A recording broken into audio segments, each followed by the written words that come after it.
Buenas tardes, bienvenidos a ¿Qué pasa mujer? Welcome to ¿Qué pasa mujer? Estamos aquí todos los domingos a las 4 de la tarde. We're here every Thursday at 4 o'clock Eastern Standard Time. ¿Qué pasa mujer?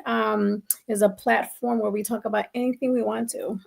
Even though it's called ¿Qué pasa mujer? We have had male guests as well. So we talk about different topics here. So we're here every Sunday at 4 o'clock. And so we welcome our audience, and we're going to go ahead and bring Maddie on. She's our co-host. And so we're going to have a kind of like a little hot topic today, something that we're excited about. How are you, Maddie? Buenas tardes, ¿qué pasa, mujer? How are you, Viviana? I'm doing good. How was your past week? My week, I made it through. Can't complain. It was a kind of a short week for me. I had Friday off, and Thursday I got to work out of another branch. Sometimes, we send people to work at other branches, and it was my turn to go help out. So kind of had 3 days in my branch, 1 day elsewhere, and then I was off. So it was good. It was good. I made it through. So. Good. Yeah, I always think, coming out of your routine, having a new experience, either an event or having a new experience with somebody else it's great. I think it's good for the soul. So I'm glad. My week, I was off supposedly on Friday as well. We have an extended weekend, holiday weekend. But just I'm pretty much on my grind, just making sure that I organize, that my mind is decluttered, that my purse is not cluttered, my car, my room, so I'm just like making sure that things are in order mentally so that I can focus on my business. So usually I just kind of go through phases like that about 3 or 4 times a year. So Funny you mentioned that, because I was decluttering my kitchen and my fridge. I spend a lot of time downstairs. We're having like a little construction in the backyard. We're kind of tore down our deck and kind of trying to figure out a layout for a patio, and because we want to be able to enjoy outside a little bit more. And so there's been people working outside, and I've been cooking and making sure that they have everything they need. And it was like, oh my God, what a mess everywhere. So I cleaned the fridge, I cleaned the kitchen, and so that I could move a little bit faster. So yes, definitely understand how you're feeling. So yes.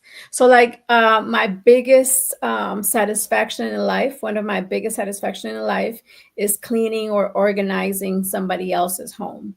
So I even went to a friend's house and I was just visiting, but I ended up, we always talk in the kitchen, but I ended up opening one of her drawers and it was the junk drawer. So I just took everything out and I cleaned it and organized it.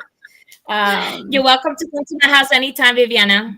Yes, like, oh my God, like it feels so good to me for so many reasons, but I love doing that. But anyway, also, my mom went on vacation by herself. She's gonna be gone for like a week and a half. Lily. Yeah, so like I'm dedicating this show to her because just because she's gone, she's never done this before. She's never lived by herself. She has traveled a little bit by herself, but not too much. But she's just like, hey, I just want to get away for 2 weeks. She told me on Monday, find me something or somewhere to go on Friday. And I was like, okay. Like, she just found out where she was going yesterday. So she's living her best life. And I told her I was like, send me a selfie or whatever. So she's over here sending me selfies during her vacation. So I just think that that's what life is about, just having the liberty to do life as long as you stay safe. And I just think that it's amazing that people like my mom are able to do that. She's not looking at her limitations of her age, her speed. None of it is like it doesn't exist. She's just doing life. So I think that that's awesome. Yes. So and it's also very interesting for me because I see my grandmother, right, and I see my mom evolve, and so I see me like right behind them. Like we're all 20 years apart, and I just think like I laugh at things that they do because I know that one day I'm going to be doing them. So that's interesting. in my own way, you know. So I always tell my mom, like, you know, make sure you make conscious decisions as you get older. Don't make my life difficult as you get old. So, so that's fun. That's very fun with her. But today we wanted to talk in a couple of weeks, 2 weeks, September the 15th. We're going to start, well, most people are going to start celebrating Hispanic Heritage Month. So today we kind of wanted to talk a little bit about how we view, how we celebrate it, how can we prepare for it. A lot of the times it's just like September 15th is here and then events have happened. But I think nosotras siendo Latinas, right? Us being Hispanic here in the United States. Pienso, and I'm going to go back and forth a little bit in English and Spanish, pero yo pienso que es importante que nosotros aquí en los Estados Unidos hagamos celebraciones intencionales, o sea, we have to be intentional. Hispanic Heritage Month is something that's celebrated here in the United States.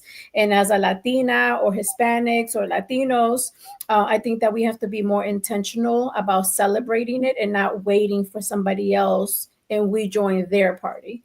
I think we kind of have to start to take the initiative to get ourselves educated, as Maddie always says, get ourselves educated so that we can understand the difference between Cinco de Mayo and Hispanic Heritage Month. So we can make sure that we know and that we can share that information with other people. So Maddie, tell me a little bit about your thoughts in reference to prepping for it.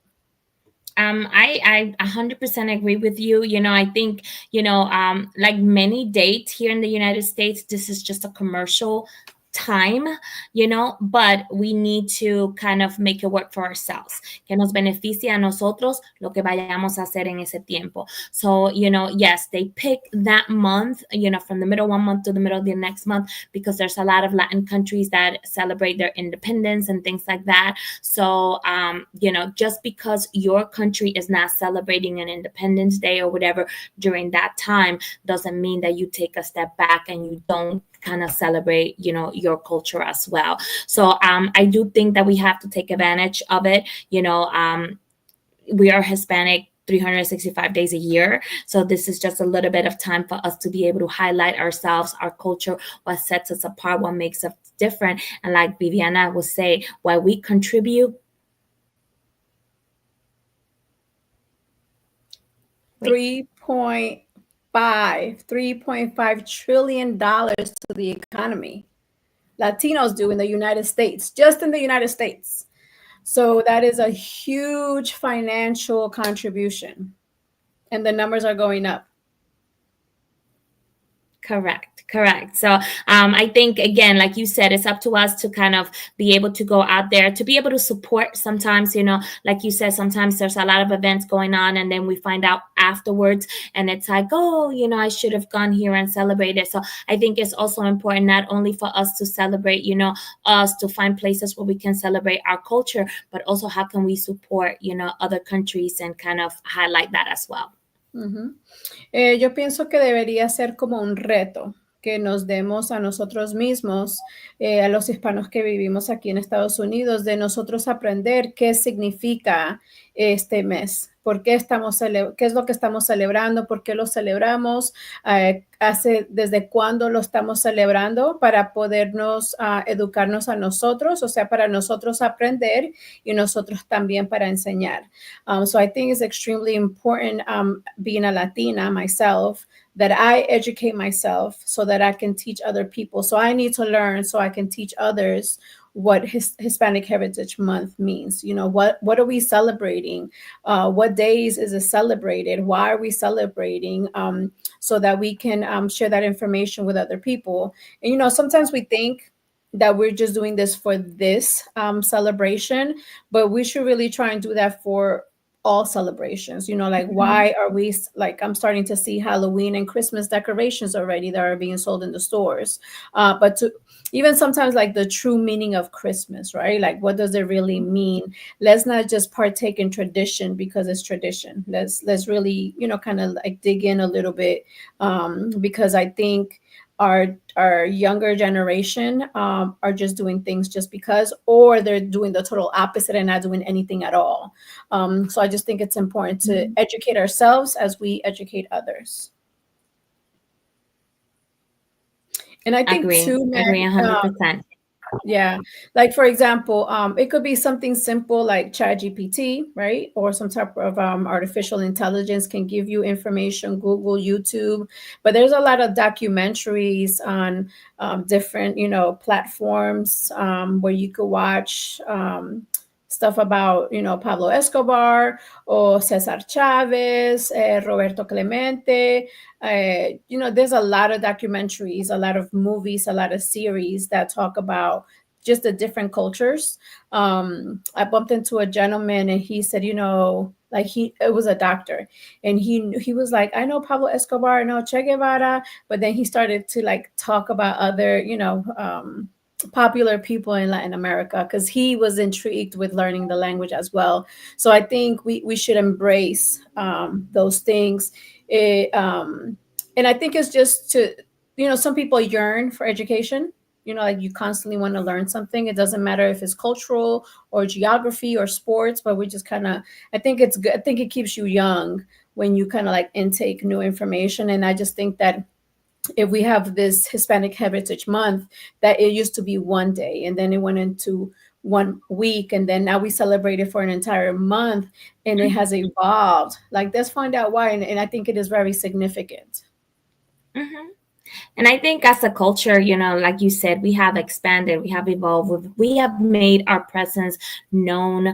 I think, like now, because I think I want to say, like when I first came back to the United States, probably was not as prevalent, like Hispanic, like being Hispanic was not something that people highlighted, and then now as I've gotten older and, we've seen more out there, people have made it a point. Like, for example, I bring up Amara La Negra.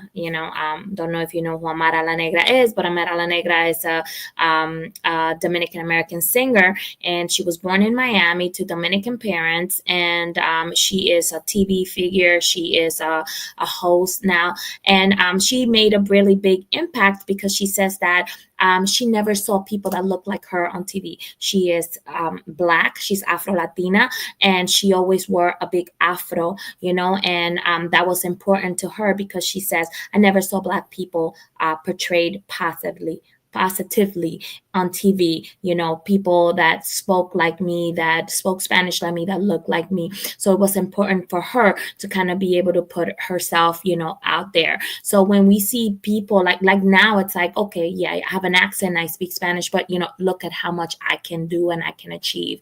A few years back, I've made it a point to, during Hispanic Heritage Month, I think last year I did poems. But before, I try to highlight Hispanic people in different roles, not only in entertainment, because I think we do see a lot of that, but also, scientists and doctors and people that were important in our history. I think it's important for us to know the people that play a significant role in our culture in the United States, because it doesn't matter where you're from, whether you're Dominican, Mexican, whatever, when a Hispanic person um, how can I makes an impact or has an impact, in the world, I think we all celebrate it, and we all should celebrate it. So I think it's important for us to highlight us as well. Yeah, like your niece, My right? niece, which one? Which one? Yes, my runner niece. Yes, Yes. yes, she is. She goes to a Division 1 school. She is an elite athlete, and we're just so proud of her. And she is a junior, sophomore this year. So I am excited for her and wish her the best of luck, and that she has an amazing season. And I hope that I told her, we're going to the Olympics. I'm going to be in the first row with my Dominican flag. Yeah. I think, even something like that, which is we would consider it to be small compared to like a Celia Cruz, right? But I think it's something that still needs to be celebrated because it's triumph for our culture. Even like my children, there's a lot of things that I can celebrate with my children, or just in my household alone, but I just think it's important to highlight those things. As you guys know, I've mentioned this documentary so many times. It's called Black in Latin America. It's a Mhm. PBS special. I would recommend for everyone to watch it.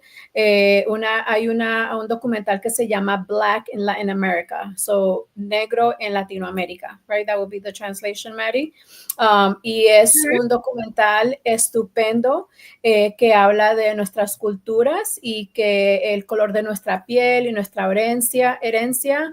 Y hay una sección de México, de Perú, de Santo Domingo y Haití. Creo que son como 5 diferentes. Y cuando yo lo vi hace muchos años, I was like, oh my God, qué chévere que esta información. Por ejemplo, yo soy colombiana y hay muchos afrocolombianos, pero yo no crecí con afrocolombianos, pero existen. Entonces, es una parte de la región que a lo mejor yo no sé mucho, pero existe y es muy dominada en Colombia. Entonces, por ejemplo, la parte que me gusta más de este documental es que hay una región en México que la gente, no, si tú les preguntas, ellos no dicen que son mexicanos, ellos dicen que son negros, porque ellos Ujú. se identifican tanto con su raza. Entonces, yo recomiendo que todo el mundo vea ese documental. Se llama Black in Latin America. Y lo puede ver gratis en YouTube. You can watch it for free Ujú. on YouTube. Black in Latin America. I highly recommend for everyone to watch it. I'm actually going to watch it. I'm going to start watching it tonight because I've been saying that I'm going to watch it again. But as soon as I'm done with the show, I'm going to start watching it tonight. And I just think things like that, we have to celebrate it. We have to engage. We have to get educated about all those things. Other ways that we can celebrate and be engaged in the culture is perhaps through food. I am pretty sure that in the city where you live, there is at least one Mexican restaurant, you know. Mhm. There might not be a Colombian or a Salvadorian one, but there is a Mexican restaurant somewhere near you. And it just depends. You can, there's a lot of cities where they have just a roster of diversity in their culture, in their town. So I encourage you to visit just your local restaurants and try something different when it comes to food. And also, there's YouTube. Alexa can give you a recipe on how to do things. So you could just try different items. So I encourage that. What do you think about that, Maddie? Because I know you're a foodie. Yeah. Well, I love to cook. So, little moms and pop shops, like, here in our area in Hampton Roads, it's very common for like the grocery stores to have a kitchen in the back and make and cook food. So we have a lot of those combos, like store and restaurant in the back. Search for those, because sometimes, like the most traditional and different foods you can find in places like that. I actually I we got to enjoy pupusas the other day, and I've only had pupusas one other time. So my husband was like, "Do you want to, you want to try some pupusas?" I'm like, "Yes, bring them." And it was funny because my dad, he lives with me now, and my dad is very Dominican. My dad doesn't. I think we went to a Mexican restaurant last year, and he's like, "I'm like, what do you want to eat?" And he goes, "I don't know what to order," And it was so funny. He's like, "I've never eaten this, so I don't know what to order." So but he eats whatever. Like, you just put it in a plate, give it to him, and he'll eat it. And then he'll ask after he finishes eating, "What did I just eat?" So I, put the plate in front of him, and I'm like, here, have some pupusas. And he's like, "What?" And then he finished eating them, and he's like, "What is that? I've never heard of that." So it is awesome, to kind of be able to have those experiences and be like, "Oh, those are Ecuadorian, and, they may like this and whatever. And I mean, he enjoyed them. So I think we do have to take it upon ourselves, just like we would, Google a recipe and, try to make something that we know that it is from our culture. Why not try something different? The other day I tried to make birria. Like, I bought the birria bombs that they sell on Amazon, and I'm sorry, my computer like flickered. I'm like, what happened?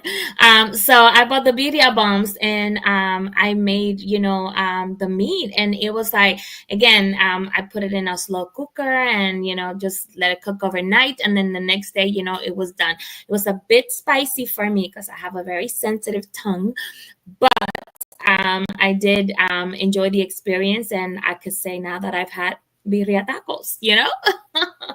Yeah, I love birria. I have a friend, she lives in Kansas. Oh my gosh, she's Mexican and she makes the best chilaquiles and birria and empanadas. Oh my God, she spoils us with that. But yeah, I think it's important to know that there's more than just tacos to our Hmm. culture. Everybody identifies with the tacos, but even sometimes and I lived in Mexico when I was a little girl, so I know a lot about the Mexican culture.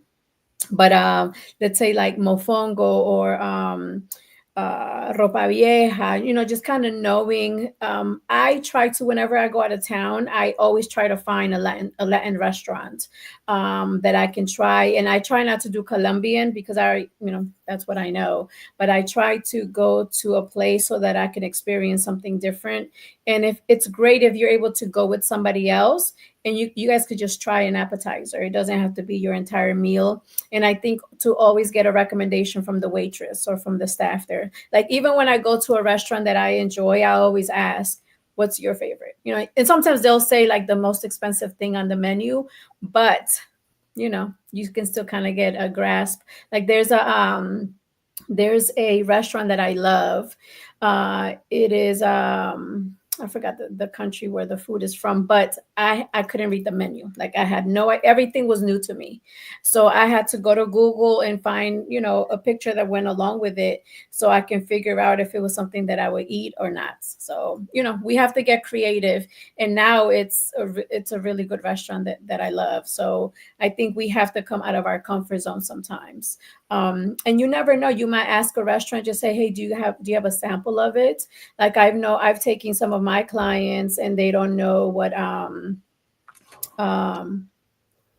horchata tastes like, right? They see it on the Hmm. menu all the time, but they have no idea what it tastes like. So I took a group of people and I just ordered for a sample. Well, I actually ordered a big one and then we just kind of had everybody taste it. So I just think we have to come out of our comfort zone to taste different things. And not just Hispanic food, but just in general, whether you go to an Indian restaurant or whatever. It was Yeah. Yemen food, like the Yemen restaurant that I go to. Oh my God, I love it now because they have a lot of lamb. But I was clueless to everything on the menu, but it's delicious. That's awesome. That's awesome. Yeah, we discovered a little Peruvian restaurant around, well, not around here, but in the Virginia Beach area, and we went to eat there, and it was like we were like, okay, what do we order? And like you said, we asked for suggestions from the waitress, but and funny enough, the waitress was not even Peruvian. She was from South America, but she was not Peruvian, but she knew the menu very well, and she kind of like walked us through it. And I had tried the Peruvian cookies, alfajores, I think is the name of them, and I love them. And yeah, so now they mention anything Peruvian, I'm like, you have some alfajores? Can I take some to go? Because it's just the texture of the cookie, and then it has arequipe, or they call it manjar blanco, in the Yeah, I middle, love it. and then like sugar, powdered sugar on the top. Yeah, it's a diabetes attack waiting to Anything happen. with that arequipe is delicious. Yes, yes. Yeah, and then also too, I think we've mentioned this before, but sometimes you could eat tacos and just different regions of the country makes them in different ways. Another one would be like arepas, right? Colombians make their arepas different than Venezuelans, Hmm. and also empanadas. There's a restaurant here where I think they sell Colombian food and they also sell Mexican/Puerto Rican food. So they have the three different type of empanadas you can have. So I went with a couple of people, so I ordered like some of the three different ones, so we could all experience the three different kind of empanadas, but they were all empanadas. So I think it's cool, to kind of like explore the food. I think that's a great way to explore the culture. Definitely. What's another way, Maddie, that you think can be how we can explore us? I think, again, the music industry, it's out there. I wanted to kind of touch base a little bit on Bad Bunny and what he has been doing for the Hispanic culture, or for his Puerto Rican culture. He is, I have to say, he is just so proud to kind of be Latina and be in the same realm as him. He is the only artist in history to ever done a residency outside of Vegas. So he is currently doing a residency of his concert called No Me Quiero Ir de Aquí. I don't want to leave from here in San Juan, Puerto Rico, in the famous Choli, the Coliseum out there. And it started July 11th and it goes until September 14th, I believe. And he's out there. It is said that this concert or this residency will inject over $200 million into the Puerto Rican economy. And as we know, the country has been, struggling. So this has been huge for them. And he is, instead of, doing a world tour and traveling everywhere, he is literally bringing everyone to his house. And in the stage is called La Casita. So he has a little house in the middle of the stage. So he invites people to La Casita, to his house, and it's just amazing. So I think, that's worth mentioning. A lot of anybody that's everybody is going there, is traveling there. The other day Messi was there, like one of the biggest football players in Latin America. He was part of La Casita. They have oh God, what's her name? She is an Olympic runner, and she is from Puerto Rico. She was in La Casita. So it's everything from singers to well-known people in the community. Ruben Blades was one of his guests the other day. So it's just like everybody from everywhere. So he's bringing not only his culture, but Latin American culture together in his house. And I think that's one of the things, especially when you have that kind of power, and even when you don't, that you should highlight your culture and invite other people into our house, which is kind of goes along with what we've been talking about. But yes, very proud of Bad Bunny. I've always said I've had a love-hate relationship with him, because I do love him. I do think he's kind of racy, and his lyrics are like a little bit out there more than I would love to, but I do enjoy his music in the closet. And I do think he utilizes his voice for good. He's been very smart about utilizing his voice and his platform. And I do respect that very highly from him. Also, I also learned the other day that John Leguizamo, who is also part Colombian, he is putting together a play called The Other Americans, and it's about a Hispanic family living in the United States. So I'm looking forward. I don't know if it's just going to be a play or if it's going to be a movie or whatever, but I do know he's in productions for that, and I think that is awesome. Again, bringing other people into our house and teaching them our ways. So I think experiencing new music, new artists.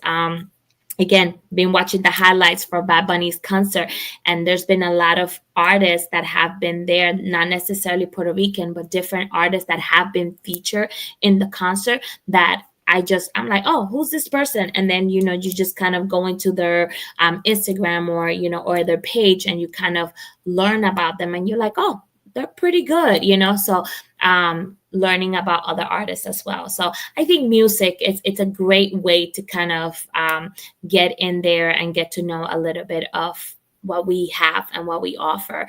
And one of the artists that Bad Bunny featured, she's I can't remember her name, but she's a young Puerto Rican artist, and she sings bolero. It's like you don't find a lot of young artists that tap into old-fashioned music, and she is amazing. So I think that's beautiful to see.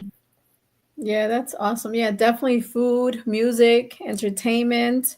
Traveling to these countries is a great way to do it. I love John Linguizano because he has that Netflix documentary about Latin history for morons, Mhm. I think it's called. And I Yes. just think he does an amazing job. Black and Latin America and his moron, Latin history for morons on Netflix. I think it's a must watch, whether you're Latino or not. I think it's just Mhm. an amazing information. But yeah, definitely, I think it kind of goes back to even the platform that we have here with Que Pasa Mujer, and you always mention that, Maddie, that Mark doesn't really put any restrictions on us. We have like free range to discuss topics, so we enjoy that. We don't take it for granted. Definitely, we don't abuse it. But this is one platform that we know every week we can say that we contribute, $3.5 trillion to the economy, and we haven't been slapped in the hand for doing any other conversations that we've had here. So I think it's important to do that. And then also as we explore foods, as we explore music, culture, the different countries, I think too, not being afraid to ask questions, Mhm. not being afraid that I'm going to hurt somebody's feelings, is important. I think sometimes you could be tactful as to how you ask your questions, but I know me personally, when somebody asks questions, I embrace it Mhm. because I don't judge that you don't know something. Mhm. So I think that us as Latinos, we should not be judgmental of people asking questions. So nosotros como Latinos no deberíamos juzgar a la gente que nos hacen preguntas de nuestra cultura. Mhm. Hasta, por ejemplo, si alguien me dice, oh, ¿tú eres mexicana? No, no soy mexicana, soy colombiana. Y no coger ofensa de esa pregunta. Porque a mí muchas veces me han dicho, ya cuando digo que soy colombiana, entonces dice, oh, entonces, ¿qué clase de tacos te gustan? Entonces, yo puedo ofenderme o puedo educar. Entonces, yo he tomado la decisión de educar a la gente y los mando al restaurante más rico de Colombia colombiana. Y si me quieren invitar, pues voy con ellos también, para decirles que pueden pedir del menú. So eso es importante. Antes de que continuemos, le queríamos decir gracias a Camilo Jiménez. Saludos desde Colombia y también Iván Urueña, un brazo desde Colombia. Este show, estamos aquí en Estados Unidos, pero los ven en otros países, en otros estados. Nosotros estamos aquí todos los domingos a las 4 de la tarde, hora de Nueva York. Pero durante la semana, nuestro productor Mark, él también muestra este show en otras plataformas. Entonces, y en otros países que lo ven, tienen que poner subtítulos para poder entender lo que estamos diciendo, entonces, en el lenguaje que ellos hablan. Pero sin querer, queríamos saludar a nuestra audiencia. Lili no nos está viendo hoy porque está en un crucero y yo creo que ella ni sabe para dónde va, solo sabemos que está en un crucero, es lo único que se sabe, y que regresa el próximo domingo. Pero un También, beso para cuando ella regrese y vea el show. So, sí. beso, Lili, pensando en ti. Oh my God, it's crazy. Bueno, entonces otras maneras también, yo sé que muchas escuelas también toman la oportunidad para crear cultura en sus salones también y hablan de la herencia hispana, de la herencia latina. So, yo lo he visto mucho en escuelas públicas, escuelas privadas. Algunas veces no se ve mucho en el nivel universitario. Pero eso es porque los estudiantes son los que tienen que tomar eh, esa responsabilidad de hacer un grupo así. ¿Tú lo viste cuando tus hijos estaban creciendo, Mary? Eh, A veces, porque también todo depende de, como decimos, the exposure, tú sabes, la comunidad en donde estamos. Muchas veces la comunidad no es muy diversa y tal vez no hay tantas personas latinas, tantos hispanos o, like we talk about, at the beginning, it's like sometimes you come into this country and you just want to blend in. So now it's a little bit more, it's easier for people to come out and say, I'm Hispanic. I don't necessarily speak Spanish, but I am Hispanic. My great grandmother, my grandma, whatever, so people are more, are more, not able is not the word, more proud, I guess, to highlight their heritage. So you see it more and more now. It's like more accepted, I guess. People have been more accepting, not only of others but also of themselves as well, so are more willing to highlight it. With my kids in school, I did see it a little bit, not as much as I would have liked to, but again, it grows with them, like taking more pride in who they are. Like my son just went back to school, and he is in Bristol, Tennessee. So of course the school that he goes to is predominantly white. It's a religious school, and he's like, Mom, I'm taking, guess what my elective is? And I'm like, what is it? And he's like, conversational Spanish. And I'm like, oh, you better ace that. And he goes, no, Mom, I'm struggling. My teacher's from Spain. He's like, my teacher's from Spain. She don't speak Dominican Spanish, so I don't know how I'm gonna do. So it's always fun, to hear that. But not only for him being exposed to that, but for them being exposed to him as well. So I hope he can leverage that. So he's like, I'm hoping to teach her some words. So I can't wait to hear the story. So yeah, I'm excited for him for that. Yeah, that's pretty amazing. Yeah, my kids, the teachers are shocked when, they find out that my kids, they don't speak it too much.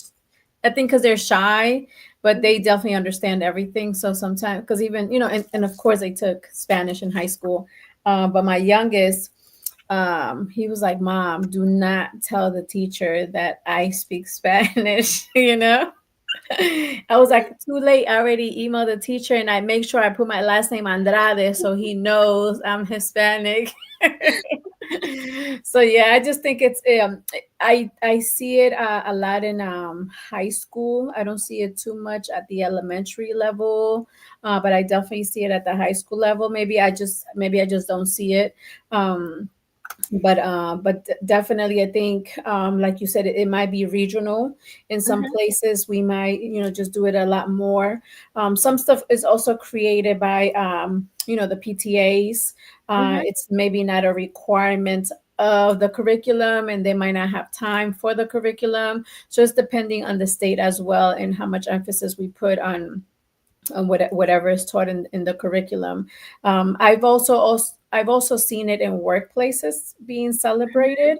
I think not as much as Cinco de Mayo, because Cinco de Mayo is just like a drinking day for most people, right? And they think, well, people that are celebrating this don't know really what they're celebrating. They just know that it's a day to go out drinking. And I know a couple of people whose birthday is Cinco de Mayo, so they're like extra excited that their birthday is on Cinco de Mayo. But I think Hispanic Heritage Month, it's even awkward for some people to understand that it starts on September 15th.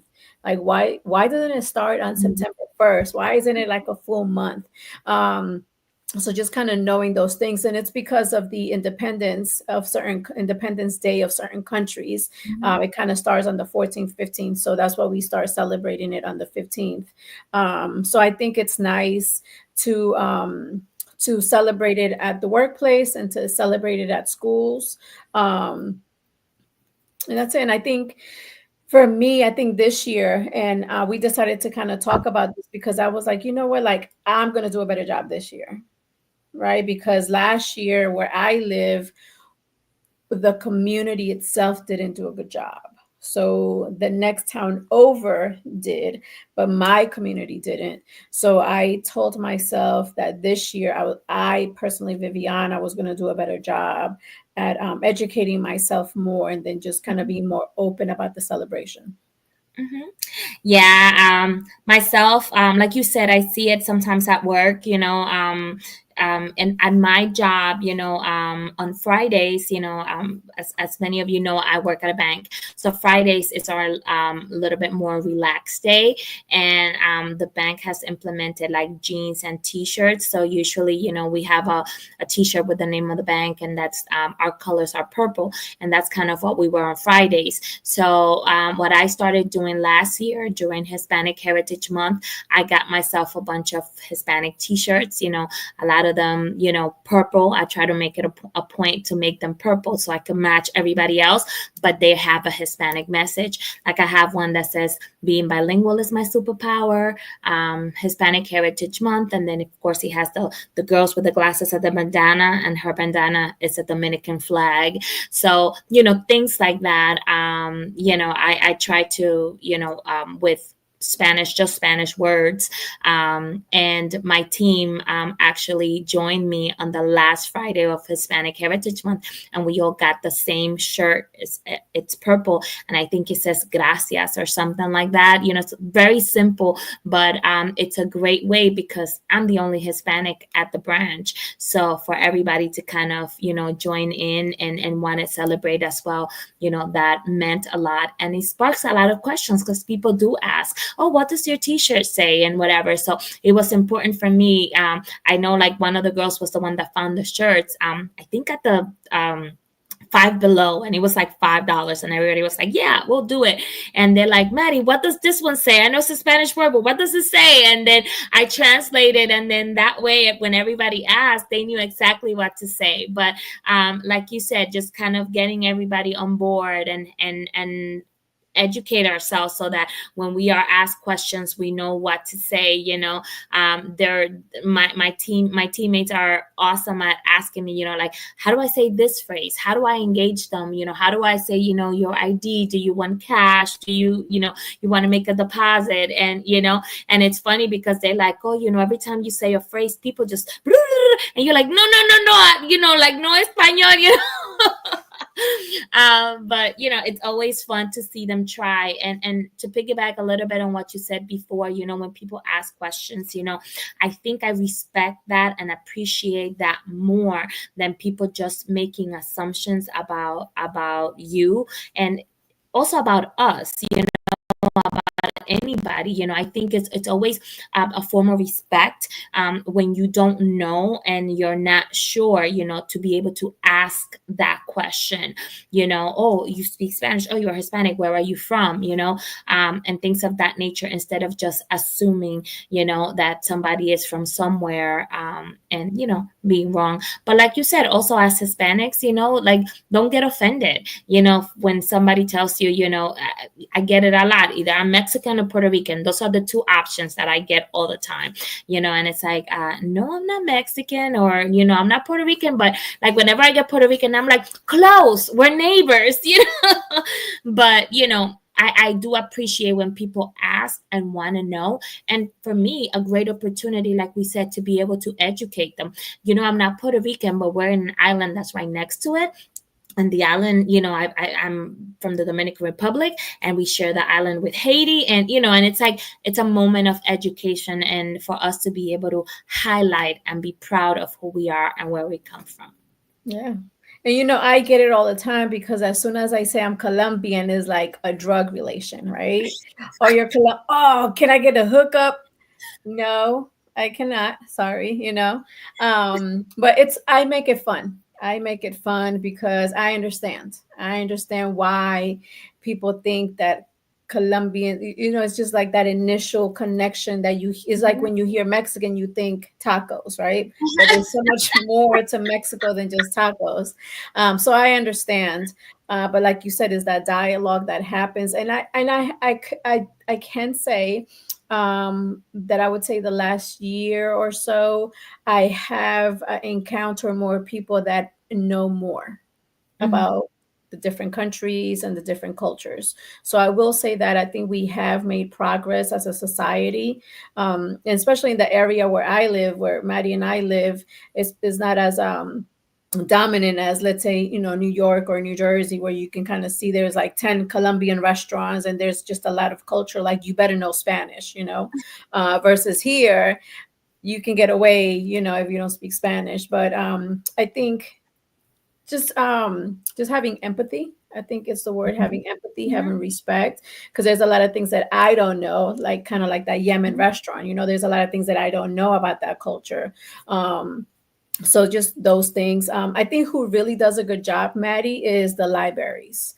I think the Mm. libraries do a great job.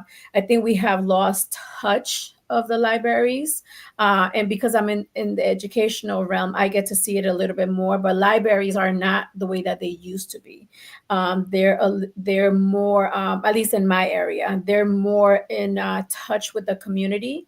They're doing more things outside of just the four walls there. So they really engage community to come back to read actual books. So they may have story times.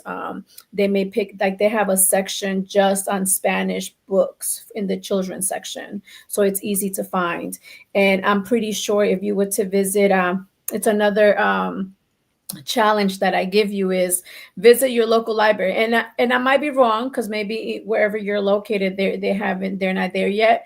But I know definitely in my location where I am, libraries have really stepped up their game. Because when you think of libraries, you just think of like, ooh, boring, blah. You can't make noise, the librarian. But it has truly evolved. So we get to see a lot of Spanish speaking Hispanic authors, young and old, Mhm. of different shades. I recently found a book just about Colombian, just about being Colombian. So just there's a lot of diversity in it. We see it in movies and books and entertainment all the time with Coco or Encanto, The Book of Life. Just all these different movies that are out there. And I think during this Hispanic, of course, we could do it during Hispanic Heritage Month, but we could do it all year round. It doesn't have to Mhm. be just Hispanic Heritage Month. But I think is sometimes if I see a movie that looks interesting or that I'm in tune with it, I always kind of tend to Google the cast members, and I kind of look them up and see. And because for a long time I didn't know, I did not know that John Leguizamo was half Colombian. I didn't know that for a long time. Mhm. Not until I became an adult and I saw that documentary. I looked them up and I, educated myself. But yeah, there's a lot of things that could be done, even if you're not Hispanic, to just kind of learn about the culture. But definitely, if you're Hispanic, I think that we should encourage ourselves. Even sometimes playing music in the car. I know with my son, my 15-year-old son, there's 90% of the time we're playing my music in the car recently. But he's like, oh ma, I really like that song. And, like he'll beat to it or whatever. So I think young people embrace Hispanic culture very well because we like the music and the food. Yeah, the music part. The other day, my son, we went to a restaurant, and my son got to drive me back home, and he was, again, I was just playing Bad Bunny on there, and he was singing the words like in perfect Spanish. Like there was a salsa. Bad Bunny has a salsa, and my son was singing, and I'm like, okay, wait. Since when do you like salsa? And then since when do you know all the words? And then he goes, yeah, I know the word. He's like, I have a hard time pronouncing the word that begins with that letter I. And I'm like, so I had to like look it up, and it's inolvidable. So I was like, okay. I mean, I could see how that could be a little bit of a tongue twister, but he was singing all the lyrics in like perfect Spanish. And I was like, excuse me. So yeah, sometimes they know more than what we think they know. Because again, my son will not, he would only he will only break his Spanish if he absolutely has to. Like he will talk in English if he could get away with talking in English, yes. And then if grandpa or grandma or somebody that doesn't speak English is in the room, he'll say something in Spanish, and I always have to do a double take because like it always surprises me because I don't hear as much.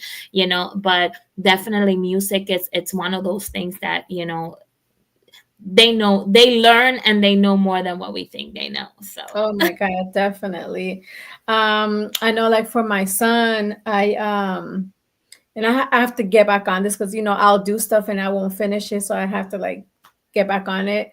But I would only talk to him in Spanish. Definitely, when I text him, I do 80% of the time I do text him in Spanish. So I Mm. do do that.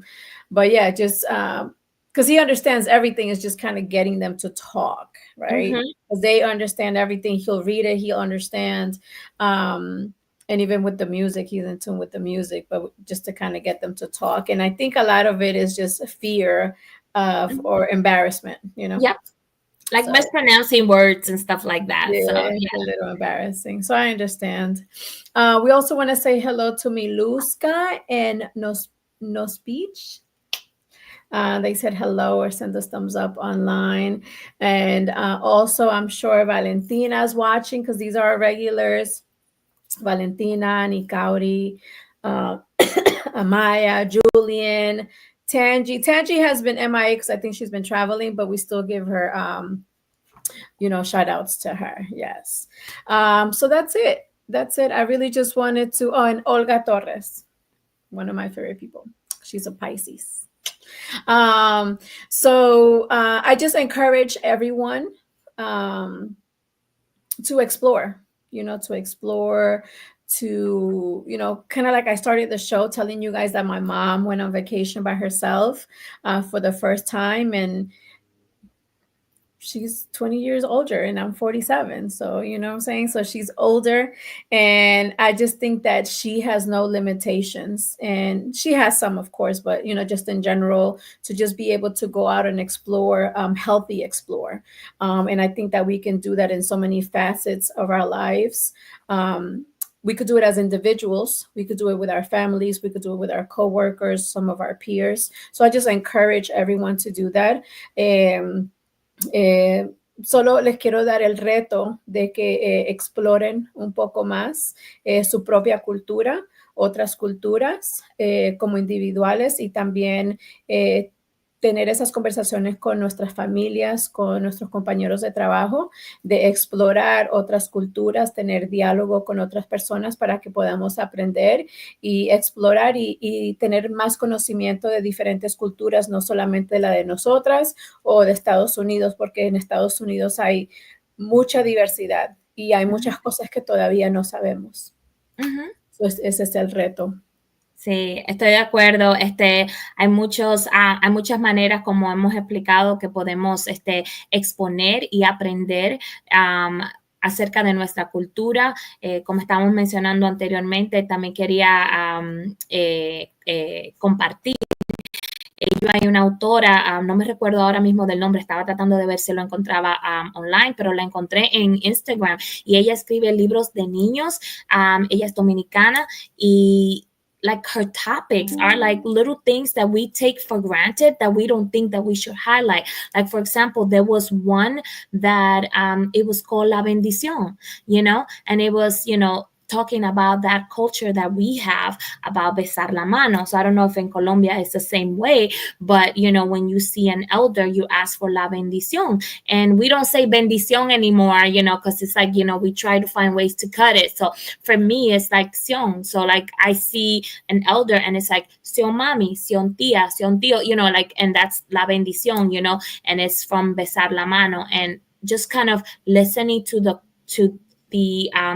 origin of where that came from and where we inherited that, and a tradition that we continue to pass on, and how, because she's young, this author, she's fairly young, I want to say she's in her 20s, but to see her point of view on it and her outlook and how she wants to make sure that she passes down through to the younger generation, it's beautiful to see. So not only learning about our older people that can teach us about history, but also the younger generation, how they view us, and how can we highlight or improve that, or make sure that those things are remembered. So Yes, definitely. So I'm sure you have an amazing poem to go with our topic today.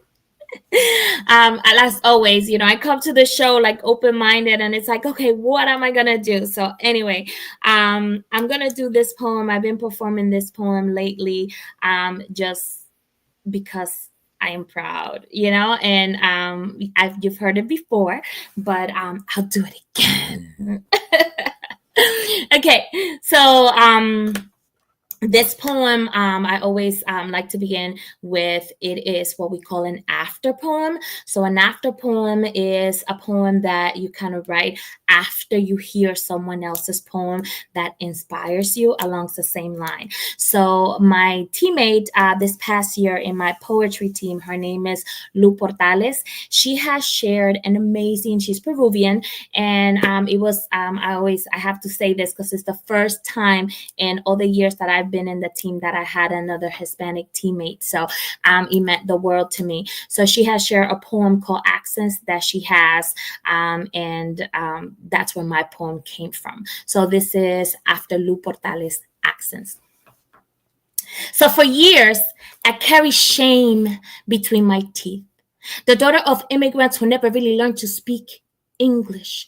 The enemy I learned to keep close. A jack in the box that would surprise me whenever it would come out, making me the clown.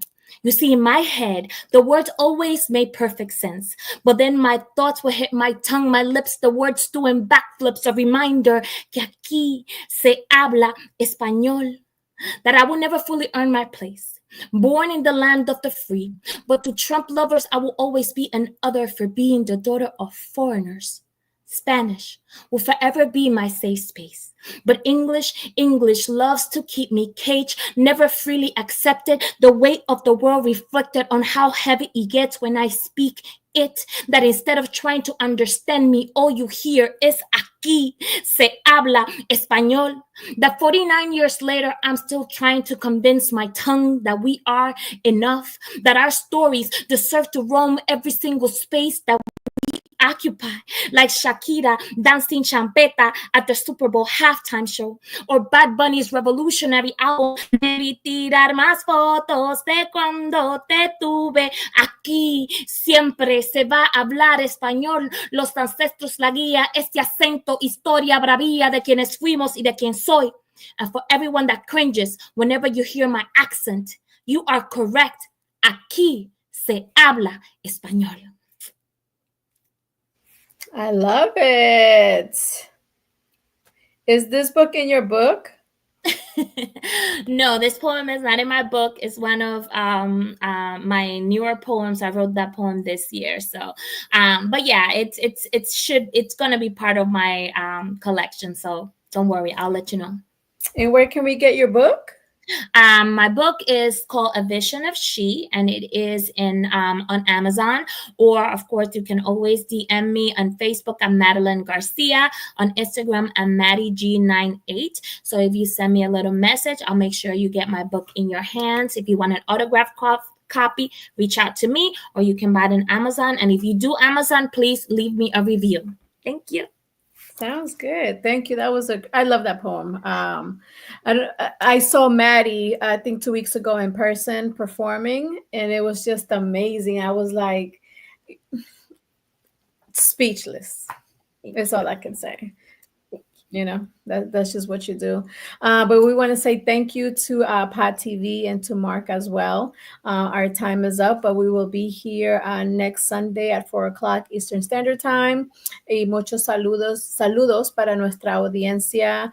Nosotros estamos en Facebook, LinkedIn, y nuestro canal de YouTube también, y las diferentes plataformas donde Mark nos ayuda a mostrar nuestro show también, y en otros países. Entonces les deseamos que tengan una semana estupenda, que acepten nuestros retos que les dimos hoy, y que sigamos educándonos y sigamos haciendo plata para que ese número suba a más de 3.5 trillones de dólares. Y tienen 2 semanas para pensar en cómo podemos ser más activos con nuestras ideas para el mes de herencia de 2025, porque esta celebración pasa todos los años. Entonces, si no lo hacen para el 25, entonces tengamos un plan para el 26, o no importa si es después de octubre, lo puede hacer en octubre, noviembre, diciembre, no importa. Nosotros nos celebramos nuestra propia herencia todos los días. Yo sé que yo sí lo hago así. ¿Verdad, Mari? Siempre. Thank you, Mark. Gracias, y que tengan una semana estupenda.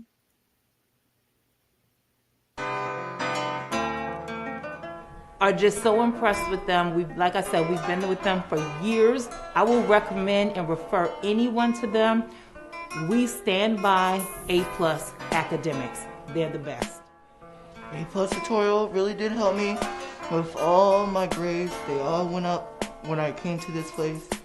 And I would say I recommend this school to everyone. So it's a really good environment to be in, especially for me because it makes me look up to my parents. If you have students that need academic help, A+ Academics is the place to be. A+ Academics, what a great place to go for academics. It's just a really great place to learn.